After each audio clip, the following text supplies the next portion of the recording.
नमस्कार, आप देख रहे केबीसी न्यूज। मैं हूं अमलेश आनंद। देखिए, भारत का लोकतंत्र विश्व का सबसे बड़ा लोकतंत्र माना जाता है और लोकतांत्रिक प्रक्रिया को एक जगह स्थापित करने के लिए जो भारत के संविधान में कार्य चल रहे हैं उसमें है कि वोटिंग का राइट।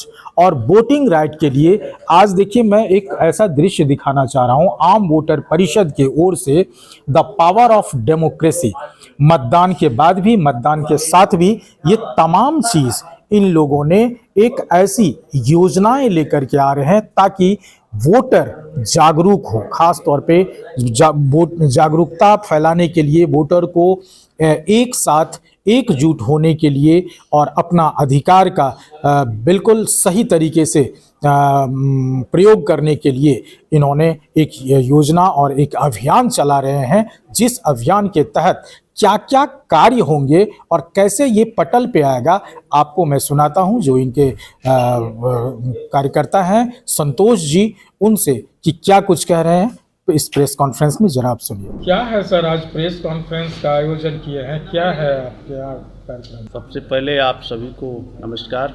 आज आम वोटर परिषद एक प्रेस कॉन्फ्रेंस का आयोजन किया है वोटर डे के शुभ अवसर पर। आम वोटर परिषद का जो मुख्य उद्देश्य है, आम वोटर परिषद का जो मुख्य मैनिफेस्टो है, आम वोटर परिषद का जो मुख्य घोषणाएं हैं, इसमें सबसे पहले पॉइंट जो हम लोगों ने डाला है वो है वोटर जागरूकता अभियान। संपूर्ण भारत में वोटर जागरूकता अभियान, यानी वोट के प्रतिशत में बढ़ोतरी, वोट के परसेंटाइल में भारी भरकम इजाफा, वोट के प्रतिशत में इंक्रीजमेंट। इसके आगे हम लोगों ने माननीय चुनाव आयोग और देश के तमाम आदरणीय पॉलिटिकल पार्टियों के बीच एक कड़ी बनाकर वोटर जागरूकता के मुद्दे पे आम वोटर परिषद कदम से कदम मिला करके और कंधे से कंधे मिला करके, हाथ से हाथ मिला करके आम वोटर परिषद काम करे। चौक चौराहे पे चर्चा परिचर्चा के माध्यम से, बातचीत के माध्यम से, गीत संगीत के माध्यम से, शेर व शायरी के माध्यम से, कविता कहानी के माध्यम से लोगों को जागरूक कर रहे हैं।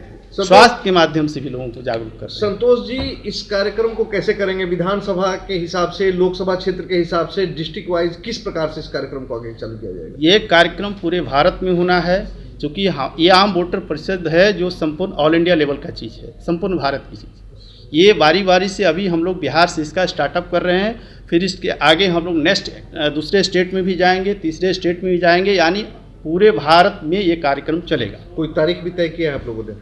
निरंतर करते रहना है, आज से इसका आगाज हो गया है। आज से आगाज। आपकी योजना में जो पॉइंट आउट होगा, जैसे एक नुक्कड़ नाटक के माध्यम से होता है, जैसा आपने कहा शेर व शायरी के माध्यम से होगा, इसकी शुरुआत आप कहाँ से करेंगे? सबसे पहली अभियान, सबसे पहला अभियान वोटर जागरूकता को लेकर हम लोग करेंगे जनसभा के माध्यम से, वोटर सभा के माध्यम से। इसके अलावा हम लोग जो है चर्चा परिचर्चा के माध्यम से भी करेंगे।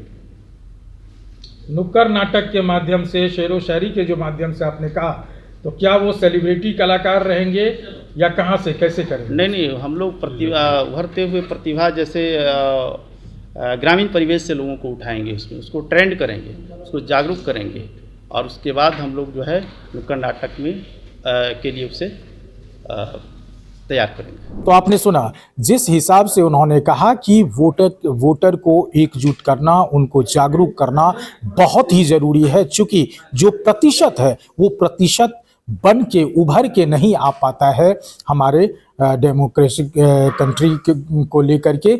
और अगर हम ये जागरूकता फैलाते हैं तो वोट प्रतिशत निश्चित उछाल मारेगा। दूसरी बात, एक और साथी इनके थे जिन्होंने बात कही है, उन्होंने एक बात कही कि कोई भी इस देश में कहीं भी कोई व्यक्ति हो, चाहे वो मिडिल क्लास हो, लोअर मिडिल क्लास हो, अगर वो वोटिंग के समय में नहीं आ पाते हैं तो उनको क्या करना चाहिए। उन्होंने एक सुझाव दिया है माननीय चुनाव आयोग को, और वो क्या कह रहे हैं जरा उनको सुनिए। ऐसे बहुत सारे वोटर हैं जो मतदान के दिन अपने क्षेत्र में नहीं रहते हैं, एक बहुत बड़ी संख्या है। ऐसे भी वोटरों की संख्या है जो अपने स्वास्थ्य समस्याओं की वजह से मतदान केंद्र तक नहीं जा पाते हैं।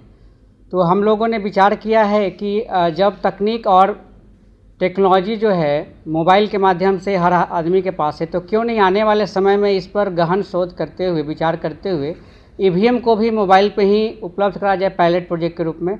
तो ये निवेदन, ये सुझाव हम लोग बहुत ही जल्द माननीय चुनाव आयोग को देने जा रहे हैं और सारे सुरक्षा मापकों पे इसको तो वो तैयार करेंगे, हम लोग निवेदन करेंगे और पायलट प्रोजेक्ट के रूप में शुरू करें। जैसे ईवीएम पायलट प्रोजेक्ट के रूप में आया था, आज पूरे देश में है, तो उसी तरह से पूरे देश में इस पर चर्चा होनी चाहिए और इसकी तैयारी करनी चाहिए। माननीय चुनाव आयोग से हम लोग निवेदन करेंगे। इससे एक मील का पत्थर साबित होगा उनके लिए जो बुजुर्ग हमारे लाइन में खड़े नहीं हो सकते हैं और वो मतदान केंद्र तक नहीं आते हैं। अच्छा, एक सवाल मेरा रहेगा, बिहार जैसे पिछड़े राज्य में जहाँ पर की आबादी के तकरीबन 1 करोड़ से 1.25 करोड़ आदमी अलग अलग राज्यों में रोजगार के लिए गए। जी बिल्कुल, आप जो योजना बता रहे हैं, ऐसी योजनाओं का लाभ तो बिहार को विशेषकर मैं देखता हूं कि और ज्यादा मिलेगा। इस पर क्या कहें? आपने बिल्कुल ही सही कहा और ये हमारी बात नहीं है। जब आप बोलेंगे, बहुत सारे ऐसे मतदाता बोलेंगे मैं तो वोट देना चाहता हूं, लेकिन मैं 5,000 10,000 रुपया खर्च करके इमरजेंसी में अपना काम छोड़ के छुट्टी कौन देगा?